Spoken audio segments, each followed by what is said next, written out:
Okay, what's up everybody? Today we're back again with another guide slash how-to video.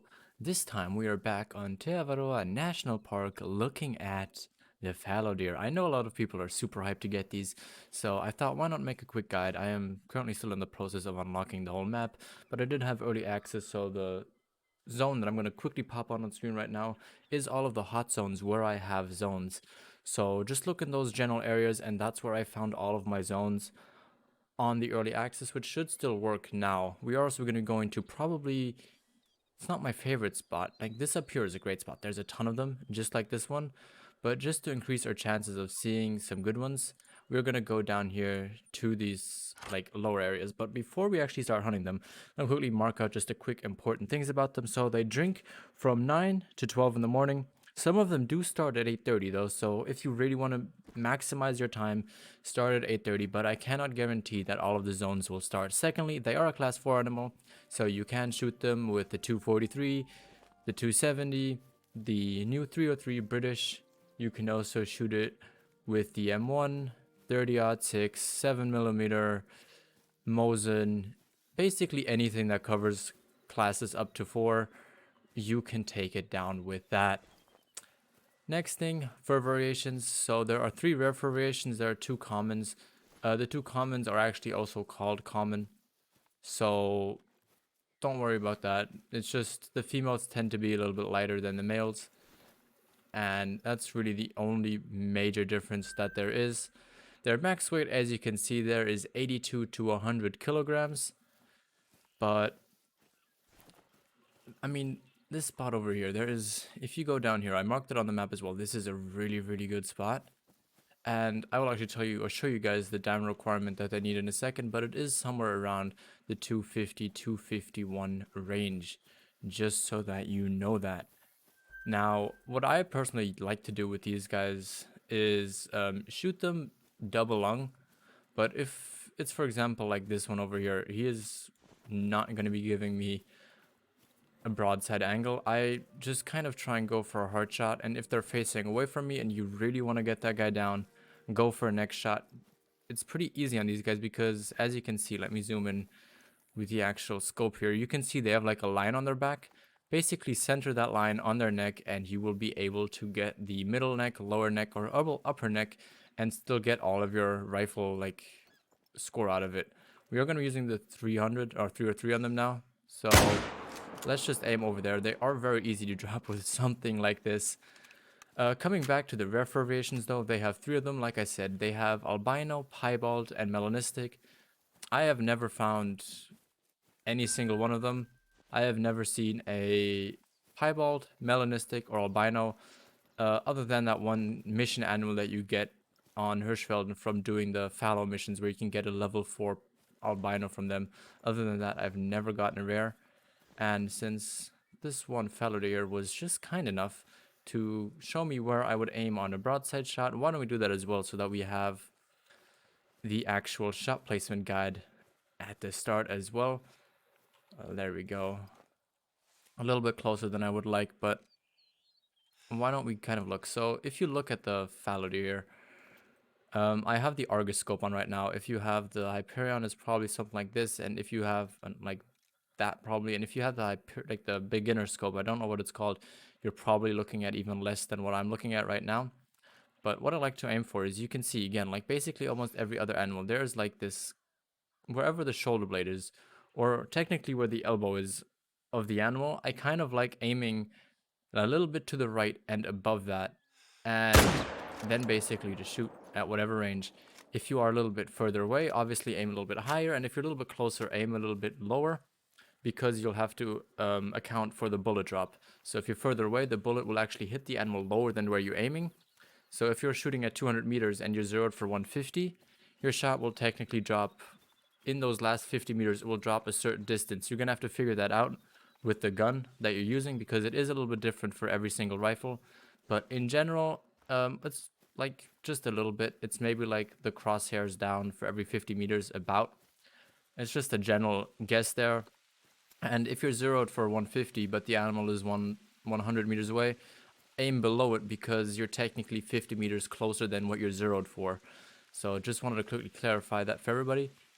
And this is the lighter fur variation for them. But here you can see they have very long lungs. They go pretty far back here, and the liver is right there as well. So it shouldn't be that hard hitting a vital organ. Now for gold, they're going to be needing a 172.9, and for diamond, they need 251.7. Now, if you're looking at their true score, you're going to be looking at their main beam length, the length of the brow tines, the circumference, width of the palm length, and the inner spread. So that if you know what all that is, you can kind of guess what you're looking at in a diamond. But generally, what you want to look for is there's going to be this little fork down here, and these shovels are really, really huge. Plus, the wider they are, the higher the chance is that a 5 is going to make it.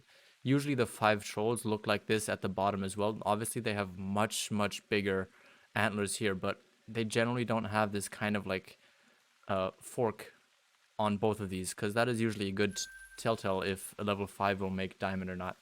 But let me pick up that other one, see what kind of shot we got on there, and then if I have anything else that could help you out, I will say that. But other than that, I think this is all you really need to know. Oh, and one thing, collars. You can use the rattle collar, which also works for the reindeer, gemsbuck, plus the fallow. So I would recommend using that if you're trying to call them in. But you shouldn't need to call them in here because this is very open area and there's not a lot of brush in which it could hide in. One thing I do want to mention, however, that I kind of mention in all my guides, every map is a little bit different. So if I have a zone like right over there, it doesn't mean that you are going to have a zone at that exact same spot as well.